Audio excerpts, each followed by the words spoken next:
हमें एक छोटी बच्ची नीमो को दिखाया जाता है जो अपने डैड के साथ एक छोटी सी आइलैंड पर लाइट हाउस में रहा करती थी। उनका घर एक लाइट हाउस था। नीमो इस जगह को बहुत पसंद करती थी। एक दिन नीमो के डैड उससे कहते हैं कि अगर तुम मेरे एक सवाल का सही जवाब दो तो मैं तुम्हें इस लाइट हाउस की चाबियां दे दूंगा। उसके डैड उससे पूछते हैं कि लाइट हाउस क्यों बनाया जाता है। तब नीमो जवाब देती है कि शिप्स की डायरेक्शन पता करने के लिए, उनको सही रास्ता बताने के लिए और मुसीबत में उनकी मदद हो सके। नीमो के डैड कहते हैं कि बेटा अब ये सही जवाब नहीं है। जिस दिन तुम मुझे सही से इस बात का जवाब दोगी यहाँ की चाबियां मैं तुम्हें दे दूंगा। रात को डैड उसे कहानी सुनाते हैं कि एक दिन मैं और मेरा दोस्त समंदर में चमकीले मोती ढूंढने गए थे, पर तूफान में कहीं पर मेरा दोस्त गुम हो गया। फिर मुझे नहीं पता कि वो कहाँ गया। नीमो अपने डैड की कहानी को बहुत ही गौर से सुन रही थी। तभी उसके डैड को मैसेज मिलता है कि समंदर में तूफान आ गया है, इसीलिए उन्हें अभी काम पर आना होगा। नीमो के डैड अपने काम पर निकल जाते हैं। आधी रात को जब नीमो सो रही थी तो उसकी आंख खुल जाती है क्योंकि उनका छोटा सा आइलैंड सुनामी तूफान की लपेट में आ गया था और लाइट हाउस में भी पानी आ चुका था। नीमो उस पानी में डूब जाती है। वो अपने डैड को देखती है। जब ये उनकी तरफ जाने लगती है तभी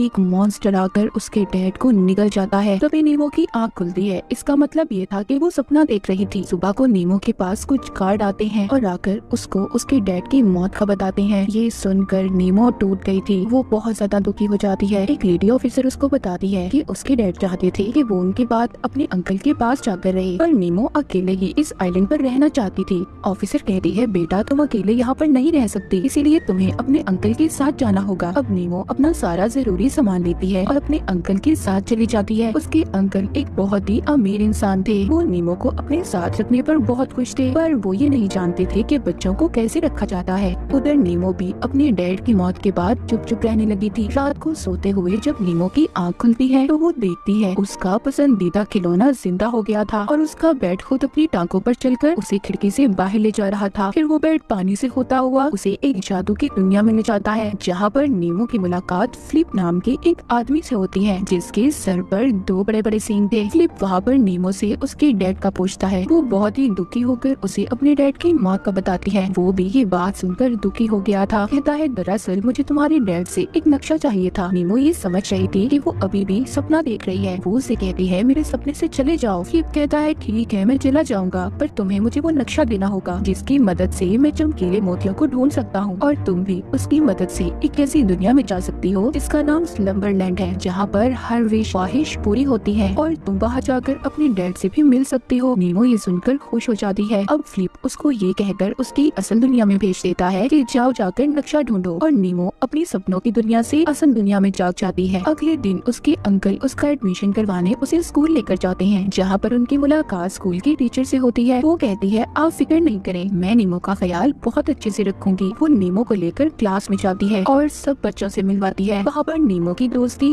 एक लड़के से होती है जो उसका बहुत अच्छा दोस्त बन गया था। वो उसको भी अपने डैड के बारे में भी बताती है। रात को नीमो के अंकल उसे दरवाजे का लॉक खोलना भी सिखाते हैं। असल में उनका बिजनेस दरवाजों के लॉक्स बनाने का था। रात को दोबारा से नीमो का खिलौना जिंदा हो गया था। उसके डैड का नक्शा भी उसे मिल जाता है। अगली सुबह जब नीमो स्कूल जाती है तो वो अपने अंकल के फोन से स्कूल में एब्सेंट लगवाकर स्कूल के ऐसे हिस्से में चली जाती है जहाँ पर जाना मना था। वहाँ पर जाकर कपड़े बदलती है और वहीं पर अपने खिलौने को लेकर सो जाती है। दोबारा से सपने में जाते ही वो फ्लिप को नक्शा दे देती है, पर वो नक्शा लेते ही उसकी मदद करने से मना कर देता है। कहता है यहाँ से जाओ, मैं तुम्हारी कोई मदद नहीं कर सकता। पर नीमो वापस नहीं जाना चाहती थी। कहती है कुछ भी हो जाए मैं तुम्हारे साथ जाऊंगी, मैं अपने डैड से मिलना चाहती हूँ। फ्लिप कहता है ठीक है तुम मेरे साथ जा सकती हो, पर इस दौरान अगर तुम्हें कुछ भी हो गया तो इसकी जिम्मेदार तुम खुद होगी।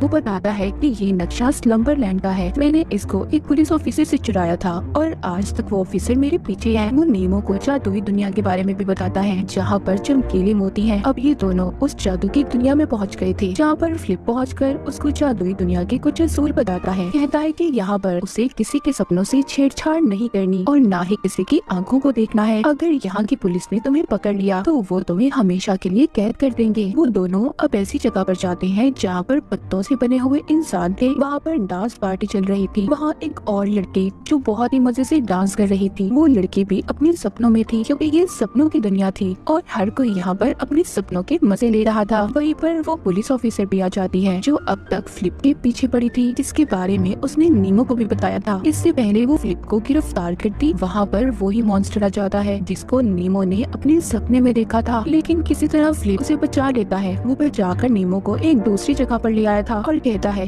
ये सब तुम्हारी वजह से हुआ है, तुम्हारे सपने की वजह से वो मॉन्स्टर यहाँ पर आया है। तभी नीमो को कुछ होने लगता है और वो सपनों की दुनिया से गायब होकर असल दुनिया में आ जाती है। उसकी नींद से आँख खुल गई थी। उसके अंकल अब उसे स्कूल से लेने आते हैं। उसको साथ ले जाकर वो उसे एक बोट कश्ती तोहफे में देते हैं, पर वो कहती है मुझे ये नहीं चाहिए, आप इसको अपने पास ही रखें। वो लेने से इनकार कर देती है। रात को उसके अंकल उसे समझाते हैं कि तुम्हारे डैड के जाने से तुम्हारी जिंदगी खत्म नहीं हुई, तुम्हें तो अभी अपनी जिंदगी को और जीना है। पर नीमो अपने डैड की मौत के सदमे से अभी भी बाहर नहीं आई थी। वो जब सोने जाती है तो उसे नींद भी नहीं आती। उसके अंकल उसके पास आते हैं और उसको कहानी सुनाते हैं। कहानी सुनते ही नीमो सो गई थी और फिर से वो अपने सपनों की दुनिया में चली जाती है, जहाँ पर फ्लिप उससे अब उसके डैड का नक्शा ले लेता है और कहता है अब तुम जाओ यहाँ से अपने घर। नीमो कहती है मैं यहाँ से नहीं जाऊंगी, मेरा कोई घर नहीं है, मुझे तो बस अपने डैड से मिलना है। फ्लिप कहता है तुम अभी डरी हुई हो, बुरे सपने तुम्हारा पीछा कर रहे हैं। लेकिन नीमो अपना सफर जारी रखना चाहती थी। वो फ्लिप से पूछती है तुम असल दुनिया में क्या हो, जिस पर वो बोलता है मैं नहीं जानता मैं कौन हूँ और असल दुनिया में मैं अब तक जागा भी नहीं हूँ। अब ये यहाँ से आगे जाने के लिए एक ट्रक में चढ़ते हैं, क्योंकि फिर से वो पुलिस ऑफिसर इनका पीछा कर रही थी। ये ट्रक की आगे वाली सीट पर बैठ जाते हैं। तभी ये देखते हैं कि वो ट्रक एक छोटा बच्चा चला रहा था। वो ट्रक उस बच्चे से नहीं संभलता। ये सभी पानी में गिर गए थे। ये लोग ऑफिसर से तो बच जाते हैं, पर अब ये डूब रहे थे। ये किसी तरह खुद को बचाते हैं और एक बाथरूम के रास्ते से बच निकलते हैं। फ्लिप और नीमो को इस एडवेंचर में बहुत ही मजा आ रहा था, पर पुलिस ऑफिसर यहाँ पर भी पहुँच गई थी। वो एक गन से दोनों को शूट करती है, जिससे वो मरते तो नहीं पर फंस जाते हैं। वो दोनों अब आहिस्ता आहिस्ता चल रहे थे। पुलिस ऑफिसर फ्लिप से कहती है मेरी उम्र 116 हो चुकी है, मुझे तो अब रिटायर भी हो जाना चाहिए, लेकिन तुम्हारी वजह से मैं इस सपनों की दुनिया में फंस चुकी हूँ। वो उससे नक्शा मांगती है जो फ्लिप के पास नहीं था।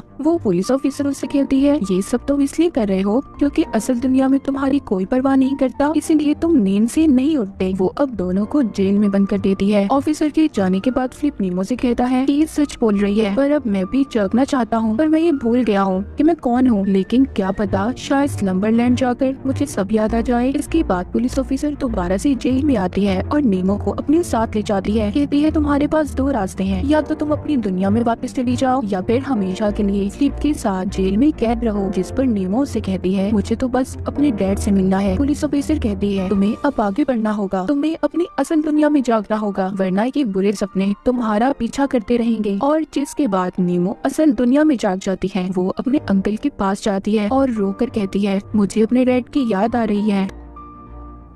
तो उसके अंकल उसे एक वीडियो दिखाते हैं। नीमो देखती है उसके अंकल ने उस वीडियो में बिल्कुल सपनों के फ्लिप जैसे कपड़े पहने हुए हैं। उसके अंकल उसे बताते हैं मैं बचपन में बहुत शर्मीला था, जब मैं और तुम्हारे डैड दोनों खेला करते थे तो मैं किसी तरह के भी कपड़े पहन लिया करता था। तुम्हारे डैड की जिंदगी में तुम्हारी मॉम आई तो वो दुनिया घूमने निकल गए और मैं बस अकेला रह गया, बिल्कुल अकेला। वो कहते हुए बहुत ज्यादा उदास हो गए थे। नीमो उनसे कहती है मेरे डैड हमेशा रात को मुझे आपकी कहानी सुनाया करते थे। अगली सुबह ये जब स्कूल जाती है तो स्कूल की उसी जगह पर जाकर नीमो सो जाती है और फिर दोबारा से अपने सपनों की दुनिया में उठती है। ये अब अपने अंकल की दी हुई चाबी से फ्लिप के जेल का ताला खोलती है और उसे अपने साथ बाहर ले आती है। जब भी उसे यहाँ से लेकर जा रही थी तो पुलिस ऑफिसर इनको फिर से देख लेती है, पर इस बार नीमो उसकी गन से उसी को टाइम लूप में फंसा देती है। फ्लिप उसके साथ तस्वीर भी बनवाता है। जिसके बाद ये लोग बर्फीली जगह पर आ गए थे, पर यहाँ पर भी ऑफिसर पहुँच जाती है जो इनको पकड़ना चाहती थी। वो अब तक इनका पीछा कर रही थी। ये उससे बचने के लिए ऊंचाई से छलांग लगाते हैं और बड़े बड़े परिंदों पर बैठकर एक छोटे से घर में पहुंच गए थे, जहां जाकर ये दोनों लाइट हाउस में पहुंच जाते हैं। वहां पर पहुंचकर नीमो से कहती है मैं जानती हूँ तुम कौन हो, तुम मेरे अंकल फ्लिप हो। तभी असल दुनिया में नीमो को उसकी टीचर जगा देती है। वो उसके अंकल को बुलाकर उसे पूछती है कि तुम वहाँ पर क्या कर रही थी। ये सब बातें सुनकर नीमो के अंकल भी उससे बहुत नाराज हो गए थे। वो घर जाकर नीमो को कहते हैं मैं समझ सोच रहा था कि तुम स्कूल जाकर अच्छे दोस्त बनाओगी, पर तुम तो वहाँ पर पढ़ने ही नहीं जाती थी, तुम सबसे झूठ बोल रही थी। उस रात बहुत तेज बारिश हो रही थी। नीमो गुस्से में अब अपने अंकल की दी हुई कश्ती में बैठकर चली जाती है। वो लाइट हाउस की तरफ जा रही थी और जाते हुए कश्ती में सो जाती है। बाद में वो खुद को समंदर में पाती है। जैसा कि नीमो के डैड ने कहा था कि समंदर के नीचे एक बहुत बड़ा सुराग है, वो अब उसी तरफ जा रही थी। उधर सपनों के फ्लिप को भी पता चल जाता है कि छोटी प्रिंसेस ख्वाबों के समंदर में गई है। जैसा कि फ्लिप ने बताया था चमकीले मोतियों के बारे में, ये अब उसे ढूंढ लेती है और एक हाथ में भी पकड़ लेती है। तभी वहाँ पर मॉन्स्टर आ गया था, पर फ्लिप आकर एक प्लेन की मदद से उसे बचा लेता है। लेकिन वो मॉन्स्टर अभी भी उनके पीछे था, जिससे उनका प्लेन तबाह हो जाता है। वो मॉन्स्टर अब आहिस्ता आहिस्ता सपनों में सब लोगों को मार रहा था, इसलिए सब अपनी असल दुनिया में जागने लगे थे। उधर असल दुनिया में नीमो के अंकल उसे ढूंढ रहे थे। सपनों की दुनिया में स्लम्बरलैंड पहुंचने से पहले नीमो की हालत खराब हो रही थी, क्योंकि जिस कश्ती पर वो थी असल दुनिया में वो पानी में डूब रही थी। उसके हाथ से मोती भी गिर जाता है और सपनों की दुनिया में मॉन्स्टर आकर फ्लिप को पकड़ लेता है। अब जब सपनों की दुनिया वाला फ्लिप मर चुका था, तो असल दुनिया के फ्लिप को न जाने क्या हुआ था, वो नीमो को बचाने पानी में कूद जाता है। उधर सपनों की दुनिया में जब मॉन्स्टर गायब हो गया था, तो ऑफिसर नीमो के पास आती है। वो उसके हाथ में मोती देखती है और कहती है कि तुम्हें जो सपने कोई भी देखने का कहता है, तुम बस वही देख लेती हो, जिसके पीछे कोई सच्चाई नहीं है। तभी नीमो खुद को लाइट हाउस के पास पाती है, जहाँ पर अपने डैड को देखती है। ये जल्दी से भागकर अपने डैड के पास जाती है। ये लाइट हाउस की ऊंचाई पर जाकर खूब मजे करते हैं। वहीं पर असल दुनिया में नीमो के अंकल फ्लिप उसे होश में लाने की कोशिश कर रहे थे। सपनों की दुनिया में नीमो के डैड उसे समझाते हैं कि तुमने अकेले ही सफर को पूरा किया है और आगे भी तुमने अकेले ही सफर को तय करना है। असल दुनिया तुम्हारा इंतजार कर रही है मेरी जान, तुम किसी भी कीमत पर उसे नहीं छोड़ोगी, तुम्हें वापस जाना ही होगा। तभी हकीकत में असल दुनिया में नीमो को होश आ जाता है। उसके अंकल उसे गले लगा लेते हैं और कहते हैं अब दोबारा मैं तुम्हें अकेले नहीं छोड़ूंगा। अगले दिन हम नीमो को देखते हैं, जिसने स्कूल में अपने बहुत से दोस्त बना लिए थे। ये कहानी यहीं पर खत्म हो जाती है।